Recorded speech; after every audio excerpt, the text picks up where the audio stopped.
Hello friends, आज हम study करते हैं हार्न्स pyridine synthesis.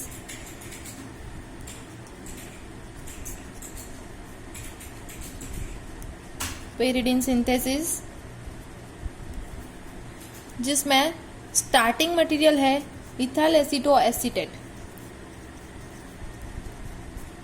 2 mole of ethyl aceto acetate, 1 mole of ammonia and 1 mole of aldehyde RCHO। इसमें से क्या मिलेगा हमें? पहले तो DHP इंटरमीडिएट मिलेगा, डाइहाइड्रो पिरिडिन डेरिवेटिव मिलेगा, बाद में एस्टर का मॉलिक्यूल मिलेगा, बाद में पिरिडिन डेरिवेटिव मिलेगा, यहाँ पे ester is as it is, methyl as it is, यहाँ पे R as it is. Last में हाइड्रोलिसिस करेंगे तो यहाँ पे COH आ जाएगा दोनों साइड, और डीकार्बोक्सिलेशन करेंगे कैल्शियम ऑक्साइड और in presence of NaOH second step में, तो यहाँ पे जो COH बन गया होगा उसमें से हाइड्रोजन, उसमें से CO2 रिमूव हो जाएगा और यहाँ पे हाइड्रोजन आ जाएगा, बाकी का सब एज इट इज। तो ऐसे पिरिडिन बनता है। तो आइए देखते हैं मैकेनिज्म। सबसे पहला इथाइल एसीटो एसीटेट वाला मॉलिक्यूल है, उसको हम इस तरह से लिखते हैं।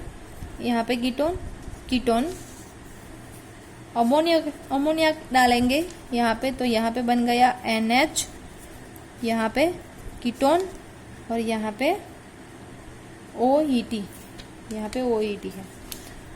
बाद में यहाँ पे जो मोइटीज है वो स्टेबल नहीं है, ये वाला कार्बन स्टेबल है पर ये नाइट्रोजन है, इसकी वैलेंसी कितनी है? 4 है। तो यहाँ पे जो हाइड्रोजन है ये यहाँ पे ट्रांसफर होगा यहाँ पे, और यहाँ पे डबल बॉन्ड ब्रेक होकर नाइट्रोजन पर वो नेगेटिव चार्ज चला जाएगा, मीन्स यहाँ पे NH2 बन जाएगा। जो हाइड्रोजन है यहाँ पे ट्रांसफर हुआ है वो NH पर चला जाएगा, यहाँ पे एस्टर बनेगा, डबल बॉन्ड बन गया यहाँ पे। तो ये इंटरमीडिएट बना। और बी की बारे में बात करते हैं, बी वाला इंटरमीडिएट। तो आल्डिहाइड लेते हैं। आल्डिहाइड की रिएक्शन इथाइल एसीटो एसीटेट के साथ करवाते हैं, क्योंकि 2 मोल हमने लिया था तो 1 मोल हमने यूज़ करा, तो दूसरा जो है वो यहाँ पे आल्डिहाइड के साथ रिएक्ट करेगा। जब बेस डालेंगे तो यहाँ पे आपको पता है एक्टिव मिथाइलिन कंपाउंड है, तो यहाँ पे H2O लीव होगा, RCH डबल बॉन्ड, यहाँ पे एस्टर और यहाँ पे कीटोन, बाकी का सब एज इट इज। ये इंटरमीडिएट बी मिल गया। अब ए और बी दोनों को हम साथ में लिखते हैं और दोनों के बीच में कैसे रिएक्शन होती है वो बताते हैं। यहाँ पे लिखते हैं एस्टर। फर्स्ट वाला जो इंटरमीडिएट है ए वाला, वो यहाँ पे लिखते हैं OET। यहाँ पे क्या है? NH2, ये NH2 है, और बाद में यहाँ पे लोन पेयर है। बी वाला इंटरमीडिएट हम इस तरह से लिखते हैं, यहाँ पे डबल बॉन्ड, यहाँ पे R, यहाँ पे एस्टर, इस तरह से लिखते हैं। एस्टर वाला हम ऊपर दिखाएंगे, यहाँ पे मिथाइल ग्रुप और यहाँ पे कीटोन। अब ये लोन पेयर यहाँ पे ट्रांसफर होगी और ये डबल बॉन्ड यहाँ पे ट्रांसफर होगा। ये डबल बॉन्ड जैसे ही यहाँ पे ट्रांसफर होता है तो नेगेटिव चार्ज यहाँ पे ट्रांसफर होगा, ये डबल बॉन्ड यहाँ पे ट्रांसफर होगा। जैसे ही ये डबल बॉन्ड यहाँ पे ट्रांसफर होगा तो ये जो कीटोन का डबल बॉन्ड है वो ब्रेक होकर वहाँ पे नेगेटिव चार्ज चला जाएगा। तो इसको हम थोड़ा नीचे लिखते हैं, यहाँ पे थोड़ा बड़ा स्ट्रक्चर ड्रॉ करते हैं। यहाँ पे NH2 प्लस, नाइट्रोजन की 4 वैलेंसी हो गई इसलिए हम यहाँ पे प्लस लिखेंगे। यहाँ पे R, ये डबल बॉन्ड यहाँ पे बनाया, यहाँ पे ऑक्सीजन पर नेगेटिव चार्ज आया, यहाँ पे एस्टर। फिर से ये जो डबल बॉन्ड बना है वो ज़्यादा टाइम स्टेबल नहीं रहेगा, तो यहाँ पे जो हाइड्रोजन है वो यहाँ पे ट्रांसफर होगा और ये डबल बॉन्ड ब्रेक होकर फिर से यहाँ पे नेगेटिव चार्ज होगा, ट्रांसफर होगा। जैसे ही यहाँ पर ट्रांसफर होता है तो ये नेगेटिव चार्ज फिर से यहाँ पे ट्रांसफर होगा और यहाँ पे नेगेटिव चार्ज आएगा।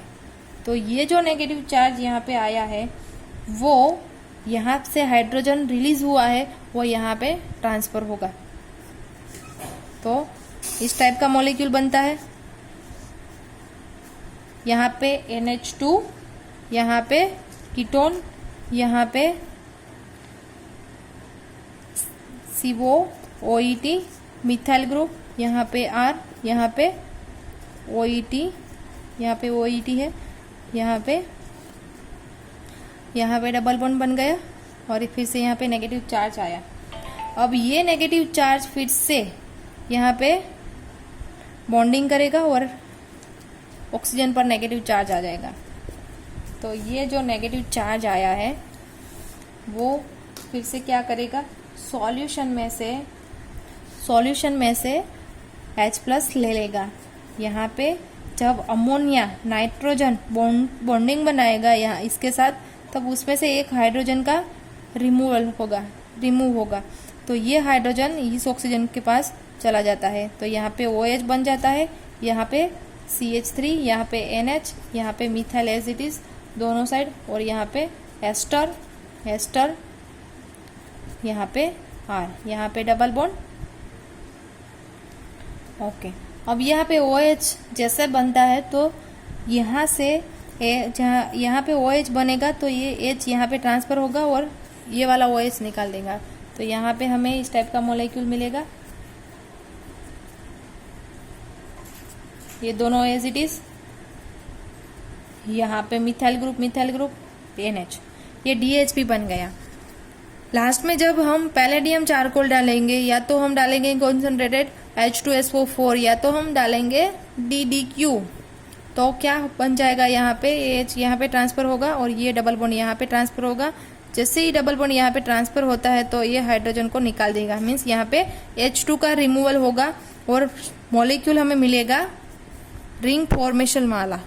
तो यहाँ पे रिंग बन जाएगी, एरोमेटाइजेशन हो जाएगा, रिंग तो नहीं पर एरोमेटाइजेशन हो जाएगा। यहाँ पे ET बना, ये तो एज इट इज है दोनों एस्टर। लास्ट में हाइड्रोलिसिस करेंगे तो ये जो दोनों एस्टर है उसका COOH में कन्वर्जन हो जाएगा। और दूसरा स्टेप है कैल्शियम ऑक्साइड और सोडियम हाइड्रोक्साइड, दोनों के बीच में रिएक्शन होती है। तो यहाँ पे जो एसिड ग्रुप बना है हाइड्रोलिसिस के थ्रू, वो एसिड ग्रुप में से CO2 मॉलिक्यूल निकल जाएगा। यहाँ पे एक है और यहाँ पे दो है, तो दो CO2 मॉलिक्यूल यहाँ से लिबरेट हो गए। तो फाइनली हमें मिलता है पिरिडीन का मॉलिक्यूल। पिरिडीन तो मिल ही गया था, पर ये वाला स्टेप है आपको देखना था कि कैसे हाइड्रोलिसिस होता है। तो यहाँ पे एस्टर है तो इसमें एस्टर में से ET निकल जाता है और यहाँ पे COOH बन जाता है, और COOH में से फिर से हम उसमें कैल्शियम ऑक्साइड और सोडियम हाइड्रोक्साइड डालते हैं तो उसमें से CO2 निकल जाएगा, तो डीकार्बोक्सिलेशन हो जाएगा। तो यहाँ पे हमें पिरिडीन का मॉलिक्यूल मिल जाएगा। तो ये मैकेनिज्म समझने में थोड़ी हार्ड है, तो आपको ये अच्छी तरह से देखना है, एक दो बार लिखना है। ये रिएक्शन काफ़ी सारी एग्ज़ाम में पूछी गई है, तो अच्छी तरह से याद रख लो एक एक step. So thank you so much for watching it. Next lecture में हम देखेंगे नॉर पायरोल सिंथेसिस और हार्न्स pyrrole synthesis. So thank you so much for watching it.